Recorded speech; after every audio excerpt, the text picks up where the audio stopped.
నమస్కారం. City cable CPC న్యూస్కు స్వాగతం. ముందుగా ముఖ్యాంశాలు. వక్ఫ్ ఆస్తుల పరిరక్షణకు ముఖ్యమంత్రి చంద్రబాబు చేస్తున్న కృషిని గుర్తిస్తూ వైసీపీ నాయకులు చౌకబారు విమర్శలు మానుకోవాలి. మహమ్మద్ షబ్బీర్ బజార్. సనాతన ధర్మం, హిందూ ధర్మ పరిరక్షణకు కూటమి ప్రభుత్వం కట్టుబడి ఉంది. నూతన రామాలయ ప్రారంభోత్సవం సందర్భంగా ప్రత్యేక పూజల్లో పాల్గొన్న శాసనసభ్యులు పుత్త కృష్ణ చైతన్య రెడ్డి. ప్రతి విద్యార్థి వారి భవిష్యత్తు కోసం బంగారు బాటలు వేసేలా అడుగులు వేయాలి. ఢిల్లీ పబ్లిక్ స్కూల్లో నగరపాలక సంస్థ అదనపు కమిషనర్ రాకేష్ చంద్ర విద్యార్థులకు దిశానిర్దేశం.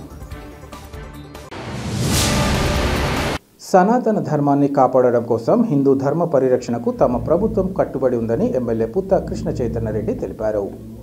వైఎస్ఆర్ కడప జిల్లా సీకేదిన మండలంలోని పెద్దకాంపల్లెలో నూతనంగా నిర్మించిన రామాలయంలో జరిగిన విగ్రహ ప్రతిష్ఠ కార్యక్రమంలో ఆయన పాల్గొన్నారు. ఈ సందర్భంగా ఎమ్మెల్యే మాట్లాడుతూ పీజీఎఫ్ గ్రాంట్ కింద ప్రభుత్వం నుంచి 21 లక్షలు ఆలయ నిర్మాణానికి నిధులు మంజూరయ్యాయన్నారు. అంతేకాకుండా గతంలో ఎస్సీ ఎస్టీ కాలనీలో నిర్మిస్తున్న గుడికి 10 లక్షల వరకే ప్రభుత్వం నుంచి సాయం అందేదని దాన్ని 20 లక్షలకు తమ ప్రభుత్వం పెంచిందన్నారు. ఆధ్యాత్మికతను పెంపొందించడం కోసం దేవాలయాల నిర్మాణాలు సరైన మార్గమని, ప్రభుత్వ సహాయానికి తోడుగా దాతలు ముందుకు రావడం వల్ల రాముడి గుడిని గొప్పగా నిర్మించినట్లు ఆయన తెలిపారు.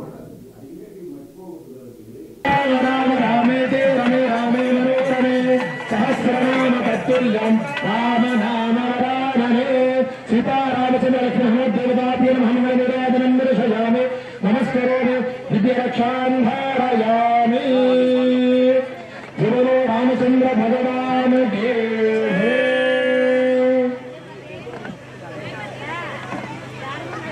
भवति सदायु पुरुषस्येन्द्रिय आयुष्येवेन्द्रिये प्रतिष्ठति रोचनो रोचमानः शोभनः शोभमानः कल्याणः दीर्घायुष्मान् भव. श्रीरामचंद्र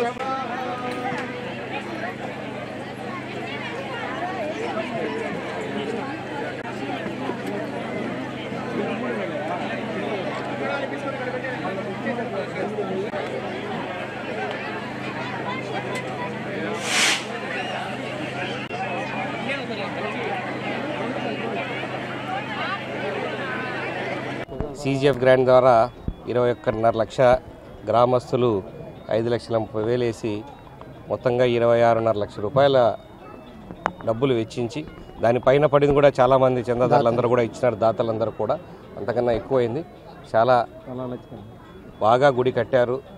ఈ ఊర్లో ఒక మంచి గుడి, ప్రతి ఊరికి ఒక గుడి ఖచ్చితంగా ఉండాలి. కాబట్టి ఆ రాముల వారి ఊర్లో ఉంటే ఊరంతా సుఖ సంతోషాలతో ఉంటుందని ఒక గట్టి నమ్మకం. కాబట్టి అంత మంచి పని ఈ ఊర్లో ఈరోజు జరగడం, నన్ను ఆహ్వానించడం జరిగింది. దానికి గ్రామస్తులందరికీ ధన్యవాదాలు తెలియజేస్తూ ఉన్నాను. అలాగే గవర్నమెంట్ వారి తరఫున నుంచి కూడా 21.5 లక్ష రూపాయలు సీజీఎఫ్ గ్రాంట్ కింద ఇక్కడ ఈ గుడికి వచ్చింది. ఆ ఫండ్స్తోనే గుడికి నిర్మించడం జరిగింది.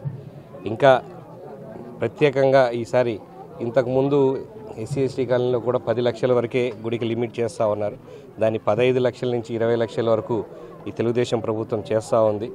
దానిలో కూడా ఉపయోగించుకోవాల్సింది అందరికీ చెప్తాను. మేము అడిగిన చోట్ల అందరూ కూడా సీజీఎఫ్ గ్రాంట్ల దగ్గర, సీజీఎఫ్ గ్రాంట్ మ్యాచింగ్ గ్రాంట్ ఇచ్చిన దగ్గర అంతా కూడా దానిలకు ప్రపోజ్ చేస్తూ ఉన్నారు. అలాగే ఎస్సీ ఎస్టీ కాలనీలో కూడా గుళ్లకు మొత్తం పూర్తిగా గవర్నమెంటే వెచ్చించి కట్టడం జరుగుతూ ఉంటుంది. ఇవన్నీ కూడా జరుగుతూ ఉన్నాయి. తెలుగుదేశం ప్రభుత్వంలో హిందూ ధర్మాన్ని కాపాడేందుకు ఎన్ని అవకాశాలున్నా అన్నీ కూడా ఉపయోగించుకుంటుందని చెప్పి మన ప్రజలందరికీ తెలియజేసుకుంటాం. అలాగే ధూపదీప నైవేద్యాల కింద మొత్తం ఇక్కడ పనిచేస్తున్న ఎండోమెంట్స్లో నోటిఫై అయిన గుళ్ళందరికీ అన్నీ కూడా అందరి గ్రామస్తులకు కూడా ధూపదీప నైవేద్యాల కింద 10,000 రూపాయలు గవర్నమెంట్ స్టార్ట్ చేయడం జరిగింది. ఆల్రెడీ ముందు 5,000 దాన్ని 10,000 చేయడం జరిగింది. అది ఆల్రెడీ కొన్ని చోట్ల మేము ఇప్పించడం జరిగింది. మిగతా చోట అప్లికేషన్లు పెట్టుకున్న దగ్గర కూడా రివ్యూ చేసి తొందరలోనే పూర్తి అన్ని ఊర్లకు ఎండోమెంట్స్లో నోటిఫై అయిన గుళ్ళన్నిటికి కూడా ఇప్పిస్తామని చెప్పేసి తెలుగుదేశం చెప్పడం జరిగింది. ఆ మొదలు పెట్టడం కూడా జరిగింది. ఇవన్నీ ప్రభుత్వంలో మంచి కార్యక్రమాలు జరుగుతున్నాయి. ఆ దేవుడి దయ ఊర్లో వాళ్ళందరి మీద కూడా ఉండాలని చెప్పేసి కోరుకుంటున్నాను. Thank you. కడప జిల్లా సింధుకొండ మండలము పెద్దకాంపల్లి గ్రామం మాది. నా పేరు నరసింహనాయుడు. ఊరమంతా మొత్తం 5 లక్షల సందా రావటం జరిగింది. దాన్ని తీసుకుపోయి ఎండోమెంట్కు అప్లై చేసినాము. ఎండోమెంట్లో 21 లక్షలు సాయం చేసి మాది 5 లక్షలు కలిపి 26 లక్షలు చేసినారు. అందుకు గాను మళ్ళా గ్రామంలో ప్రతి ఇంటికి తిరిగి మళ్ళా 5 లక్షలు రావడం జరిగింది. ఆడికి 30 లక్షలు అయింది. గుడి ఒక విధంగా వచ్చింది. మళ్ళా తిరిగి రాబట్టుకొని మొత్తం దాదాపు 40 లక్షలు ఖర్చు వచ్చింది.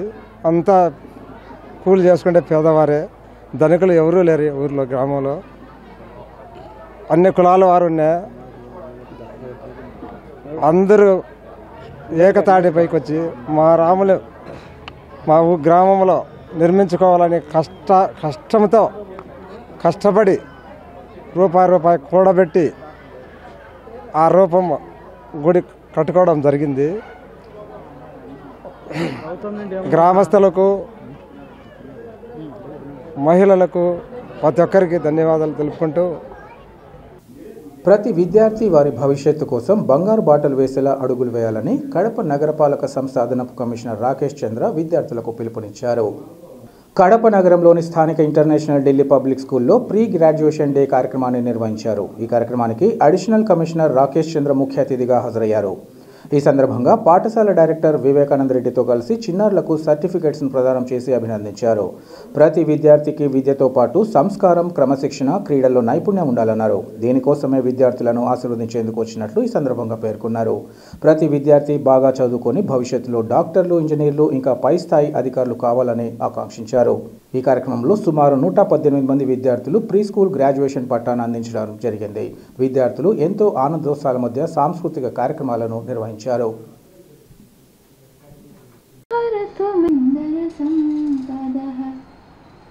A big clap, children.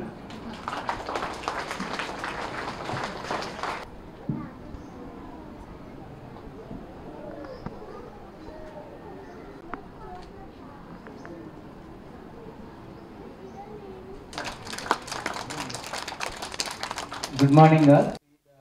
Youngsters and future of India here. Become a successful man. That make a common man into a greatest man.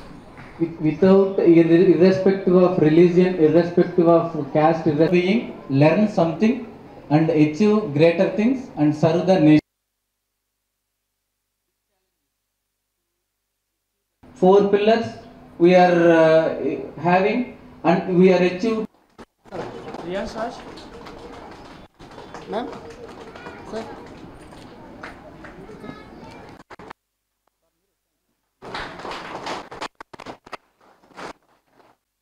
लिखित UKG Rose लिखित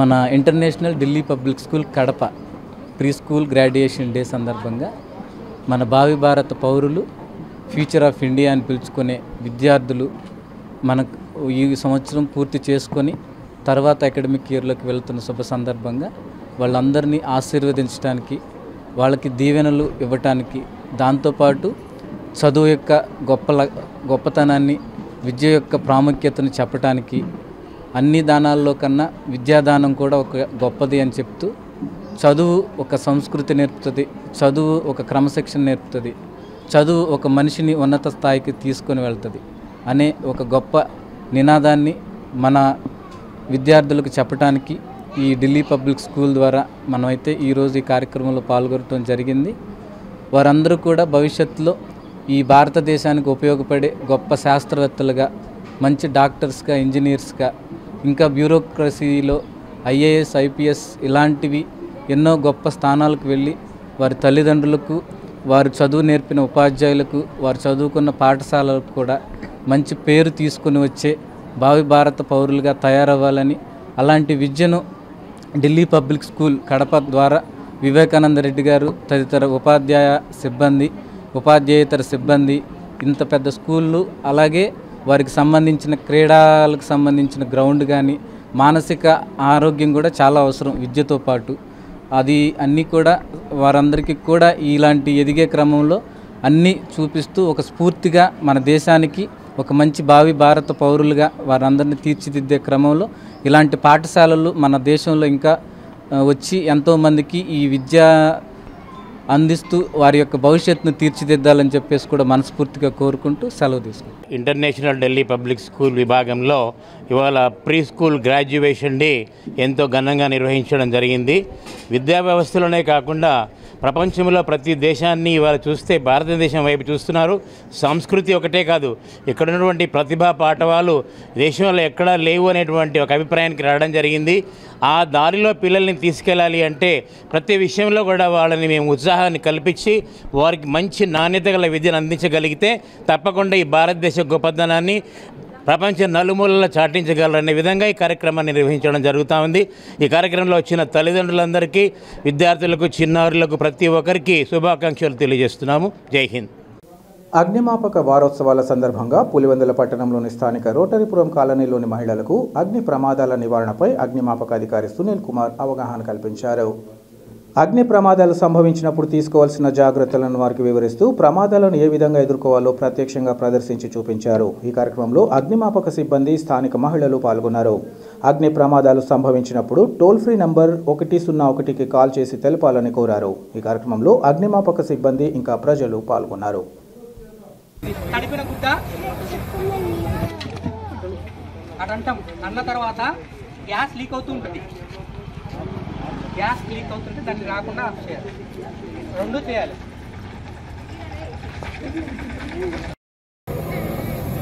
మంట ఇక్కడ నుంచి బయటికి గ్యాస్ వస్తుంది, ఇక్కడ మండుతుంది. ఫస్ట్ మనం ఏం చేయాలి? మంటను ఆఫ్ చేయాలి. మంట ఏ విధంగా ఆఫ్ చేయాలి? ఏలు పెట్టి జస్ట్ దానికి అడ్డం పెట్టాలి. ఇప్పుడు గ్యాస్ లీక్ అవుతుంది కదా, వెంటనే రెగ్యులేటర్లో ఆఫ్ చేయాలి. రెండే చేయాలి. రెగ్యులేటర్ ఆఫ్ చేయాలి. రెగ్యులేటర్ ఆఫ్ చేయాలి.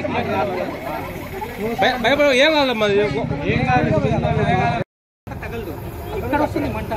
కాబట్టి మనం ఏం చేయాలా? ఇక్కడ ఏం పెట్టి అట్టు పెట్టి ఆపి పెట్టండి. ఆగిపోయింది కదా, మళ్ళీ రెగ్యులేటర్ రెండు చేయాలి. నేను ఇక్కడ ఫైర్ స్టేషన్లో పనిచేస్తాను. పులివెందుల ఫైర్ స్టేషన్ అగ్నిమాపక వారోత్సవాలు జరుగుతున్నాయి. అందులో భాగంగా ఇప్పుడు స్టవ్ గురించి, తర్వాత బేసిక్గా మనం ఇంట్లో ఎటువంటి జాగ్రత్తలు తీసుకోవాలి, ఫైర్ వచ్చినప్పుడు ఏ విధంగా ప్రవర్తించాలి అనే దానిపైన బేసిక్ అవగాహన తెలియజేయడం జరుగుతుంది. ఇప్పుడు మామూలుగా ఏదైనా కానీ గ్యాస్ ఉందనుకోండి, గ్యాస్ లోపల లిక్విడ్ రూపంలో ఉంటుంది. ఎక్కువ ఒత్తిడి ఉండడం వల్ల లోపల ద్రవ రూపంలో ఉంటుంది. వాటర్ లైక్ పర్సెంట్గా ఉంటుంది. ఏదైనా కానీ మండాలంటే ఏం చేయాలి? ఆ ద్రవం అనేది గ్యాస్గా మారాలి. ఆ గ్యాస్గా మారినప్పుడు మనం మంట ఏదైనా పెట్టా ఉంటుంది, అప్పుడు మనం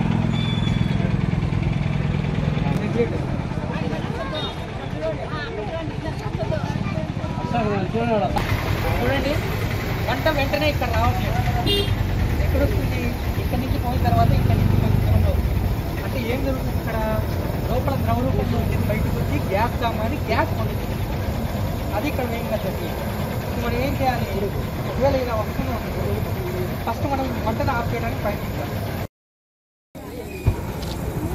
చూడండి, గమనించండి, సిలిండర్ ఉంది, సిలిండర్కి వెంటనే మంట రావట్లేదు.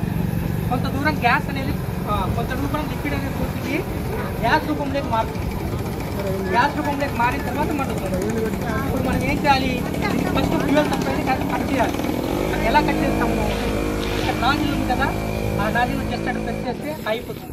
ఇప్పుడు మళ్ళీ గ్యాస్ లీక్ అవుతూనే ఉంటుంది. అప్పుడు ఏం చేయాలి? రెగ్యులేటర్ను ఆఫ్ చేయాలి. వంటనే కాదు, రెగ్యులేటర్ను కూడా ఆఫ్ చేయాలి. ఎప్పుడైతే రెగ్యులేటర్ను ఆఫ్ చేయమో ఏమవుతుంది? ఎక్కువ మొత్తంలో రిలీజ్ అయిపోయి మొత్తం అక్కడే అక్యుమిలేట్ అవుతుంది. అప్పుడు పెద్ద ప్రమాదం జరిగే అవకాశం ఉంటుంది.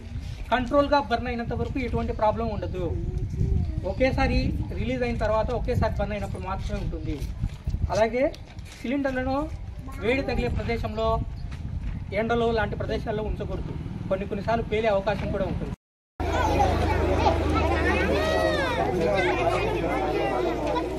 వినడానికి వచ్చిన అందరికీ చాలా చాలా థ్యాంక్స్.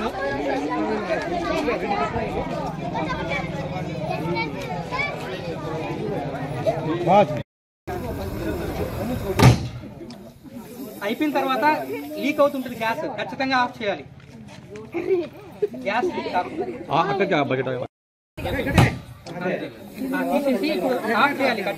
ఇది మేళను కాదు.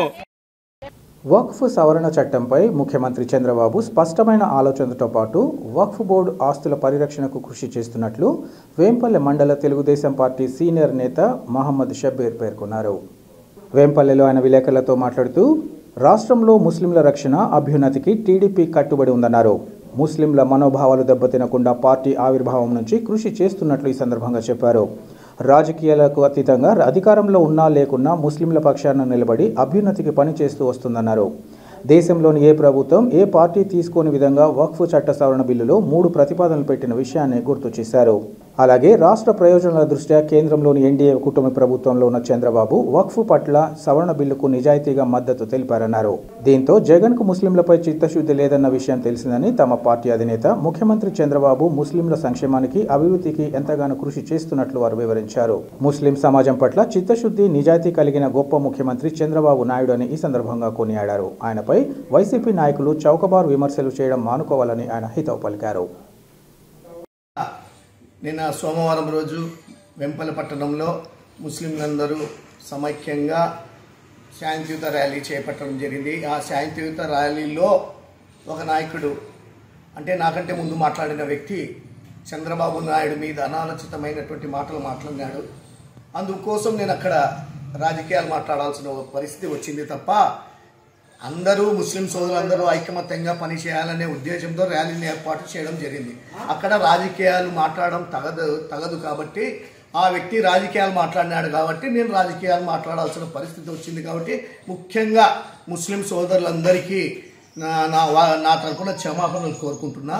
అలాగే కొంతమంది వైసీపీ నాయకులు అంటున్నారు వక్ఫ్ చట్ట సవరణ బిల్లుకు తెలుగుదేశం పార్టీ మద్దతు ఇచ్చిందని. వాస్తవంగా తెలుగుదేశం పార్టీ మద్దతు ఇచ్చినామని ఓపెన్గా చెప్తున్నాం. అయితే రాజ్యసభలో మీరు ఏ విధంగా ఆ బిల్లు మీద ఓటింగ్ జరిపిన ఓటింగ్లో పాల్గొన్నారు. మీరు రాజ్యసభలో దొంగగా మీరు రాజ్యసభలో వక్ఫ్ చట్ట సవరణకు ఓటు వేసినారా లేదా మీరు? కాబట్టి వైసీపీ నాయకులు ఇప్పటికైనా మోసాలు టక్కర్లు మాని నీతి నిజాయితీగా పనిచేయండి. చంద్రబాబు నాయుడు గారు రాష్ట్ర ప్రయోజనాల కొరకు వక్ఫ్ చట్ట సవరణకు మద్దతు ఇచ్చినారు. రాష్ట్ర ప్రయోజనాలకు జగన్మోహన్ రెడ్డి గారు ఎవరి ప్రయోజనాలకు రాజ్యసభలో ఓటింగ్లో పాల్గొనడం జరిగింది? ఎవరి ప్రయోజనాల కోసం అంటే రాష్ట్ర ప్రయోజనాలైనటువంటి పోలవరం ప్రాజెక్ట్ అయితేనేమి, అమరావతి అయితేనేమి, స్టీల్ ప్లాంట్ అయితేనేమి, అలాగే ప్రత్యేక జోన్ అయితేనేమి, అభివృద్ధి కార్యక్రమాల దృష్ట్యా వక్ఫ్ చట్ట సవరణకు చంద్రబాబు నాయుడు గారు మద్దతు ఇవ్వడం జరిగింది. అలాగే వైసీపీ నాయకులకు చెప్తున్నా, ఇన్ని ఏళ్ల చరిత్రలో తెలుగుదేశం పార్టీ ఆవిర్భావం నుండి తెలుగుదేశం పార్టీ ఎప్పుడు కూడా ముస్లింలను వేరే విధంగా ఎక్కడ చూడలేదు. ఎన్ని చట్టాలు వచ్చినా కానీ, ఎన్ని ముస్లింల మీద ఇబ్బందికరమైన పరిస్థితులు వచ్చినా కూడా ముస్లింలకు అనుకూలంగా చంద్రబాబు నాయుడు గారు కానీ అయితేనేమి, రామారావు గారు అయితేనేమి ఉన్నారు. నిన్న గత 5 ఏళ్లలో జగన్మోహన్ రెడ్డి ప్రభుత్వంలో NRC, CAA bill, triple talaq, Jammu కాశ్మీర్లో 370 ఆర్టికల్ను రద్దు చేయడము, ఇవన్నీ ఎవరి హయాంలో జరిగినాయి? వైసీపీ నాయకులు నాకు జవాబు చెప్పాలి. ఎవరి హయాంలో జరిగినాయి? NRC bill, CAA bill, triple talaq, article Jammu కాశ్మీర్లో 370 రద్దుకు పోయి వాళ్ళు అడగకపోయినా కానీ వాళ్ళ కాళ్ళ మీద బోర్ల పడి మద్దతు ఇస్తా మీరా బీజేపీలో కుమ్మక్కింది మేము ఏదైనా ఓపెన్గానే చేస్తాం. వెనకాల ఒకటి ముందర ఒకటి చేయము. కాబట్టి ముఖ్యంగా ఇప్పటికైనా తెలుసుకొని ప్రజలారా, ముస్లిం సోదరులారా, వైసీపీ యొక్క నీతి ఎట్లుందో, తెలుగుదేశం పార్టీ యొక్క నీతి ఎట్లుందో గ్రహించమని కోరుతూ, తెలుగుదేశం ప్రభుత్వ హయాంలో మైనార్టీల కొరకు చంద్రబాబు నాయుడు గారు చేసినటువంటి సంక్షేమ పథకాలు ఎన్నో ఉన్నాయి. జగన్మోహన్ రెడ్డి ఒక్కటి చెప్పుకోమను, ఇది నేను చేసినాను మైనార్టీలకు అని ఒక్క పథకాన్నైనా చెప్పుకోమను. తర్వాత వచ్చేసి పెళ్లిళ్లకు ఆడపిల్లలు దుల్హన్ పథకం, ఒక సంక్రాంతి కానుకలు, ఒకటి విదేశీ విద్య, తర్వాత వచ్చేసి మౌలానాకు జీతాలు, తర్వాత మసీదులకు మరమ్మతులకు నిధులు, ఇటువంటి సంక్షేమ పథకాలన్నీ తెలుగుదేశం పార్టీ అభివృద్ధి కార్యక్రమాలు మైనార్టీస్కు చేస్తుంటే ఉండే పథకాలను రంజాన్ తోఫాను ఎత్తేసినాం, విదేశీ విద్యను ఎత్తేసినాం, తర్వాత దుల్హన్ పథకాన్ని ఎత్తేసినాం. నువ్వు ఏం చేసినావయ్యా ముస్లింలకు ఈ 5 ఏళ్ల ప్రభుత్వంలో? ఒక్క పథకాన్ని చెప్పు. వేంపల్లె మైనార్టీ నాయకులు కూడా చెప్తున్నా, మీరు మైనార్టీస్ కోసము ఏ పథకాన్ని ప్రవేశపెట్టారో ఒక్క పథకాన్ని చెప్పు. ఏదో మాకు పదవులు ఇచ్చినాడు, ఎమ్మెల్యేలు ఇచ్చినాడు, మంత్రి పదవులు ఇచ్చినాడు, అవి కాదు బువ్వ పెట్టేది. ప్రజల యొక్క అవసరాలు తీర్చే నాయకులు కావాలి కానీ ఇటువంటి ఎన్ని పదవులతో ప్రజల యొక్క అవసరాలు తీరవని ఇప్పటికైనా మీ తీరును మార్చుకోవాల్సిందిగా ఇందు మూలంగా మీకు అందరికీ తెలియజేస్తున్నా. జై చంద్రబాబు నాయుడు. పులివెందుల పట్టణంలోని అంకాలమ్మపేటకు చెందిన మేడ రామలక్ష్మమ్మ అనారోగ్యంతో మృతి చెందగా ఆమె నేత్రాలను దానం చేశారు. ఈ సందర్భంగా ఆమె కుమారులు లక్ష్మీనారాయణ, రాజేంద్ర ప్రసాద్, కుమార్తెలు లీలావతి, రాజేశ్వరి, రమాదేవి, కోడళ్లు సుజాత, తులసిలు నేత్రదానానికి అంగీకరిస్తూ జిల్లా అంధత్వ నివారణ సంస్థ స్నేహిత అమృతహస్తం సేవా సమితి అధ్యక్షులు రాజులకు సమాచారం అందించారు. అనంతరం టెక్నీషియన్ హరీష్తో కలిసి మృతురారి నివాసంలో పార్థివ దేహం నుంచి కార్నియాలను సేకరించి హైదరాబాద్లోని డాక్టర్ అగర్వాల్ నేత్రనిధికి పంపినట్లు రాజు తెలిపారు. స్నేహిత అమృతహస్తం సేవా సమితి అధ్యక్షుడు రాజు ఈ సందర్భంగా మాట్లాడుతూ, నేత్రదానం అనేది ఒక వ్యక్తి మరణించిన తర్వాత వారి కంటి కార్నియా అంధుల కోసం దానం చేయడం ఎంతో పుణ్యకార్యమని తెలిపారు. ఇది అంధులకు చూపును తిరిగి ఇచ్చేందుకు ఒక గొప్ప మార్గమన్నారు. కంటి కార్యాన్ని దానం చేయడం ద్వారా అంధులు తిరిగి చూడగలుగుతారన్నారు. ఒక సాధారణ జీవితం గడపవచ్చునని, మనిషి మరణానంతరం మట్టిలో కలిసిపోయే నేత్రాలు దానం చేసేందుకు ప్రతి కుటుంబం ముందుకు రావాలని ఆయన కోరారు.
అసలైన ముస్లిం మైనార్టీల ద్రోహి వైసీపీ పార్టీనని ముస్లిం మైనార్టీ నాయకుడు లయన్ పఠాన్ ఖాదర్ బాషా తెలిపారు. ఈ మేరకు విలేకరుల సమావేశంలో ఆయన మాట్లాడుతూ, వక్ఫ్ బోర్డు చట్ట సవరణలో వైసీపీ డబుల్ గేమ్ ఆడుతోందన్నారు. రాష్ట్రంలో అభివృద్ధి సంక్షేమ పథకాల అమలును జీర్ణించుకోలేక వక్ఫ్ బోర్డును ఆసరాగా తీసుకొని ముస్లింలలో మధ్య చిచ్చును పెట్టాలని వైసీపీ ప్రయత్నిస్తోందన్నారు. 2019 నుంచి 24 వరకు అధికారంలో ఉన్నప్పుడు NRC, NPR, CAA, article 360, triple talaq వంటి చట్టాలకు ఎందుకు మద్దతు ఇచ్చారో తెలపాలన్నారు. వక్ఫ్ బోర్డు సవరణ బిల్లు జేఏసీ కమిటీకి పంపించి అందులో 4 సవరణలతో కేంద్ర ప్రభుత్వం 3 సవరణలను ఆమోదించగా మరొకటి వక్ఫ్ బోర్డు కమిటీలో అన్య మతస్థులకు చోటు కల్పించబోమని స్పష్టం చేసిన నారా చంద్రబాబు నాయుడు ఒక్కరేనన్నారు. వైసీపీ ప్రజల్లో ఉనికిని కాపాడుకోవాలంటే ముస్లింలలో కూటమి ప్రభుత్వం మీద బురద చల్లడం ఒక అస్త్రంగా వాడుతున్నట్లు వారు ఆరోపించారు. కడప నగర ప్రజలంతా ఒకసారి ఆలోచించి వైసీపీ నాయకుల మాటలను నమ్మరాదని ఆయన కోరారు. గత కడప నగరంలో 3-4 రోజుల నుంచి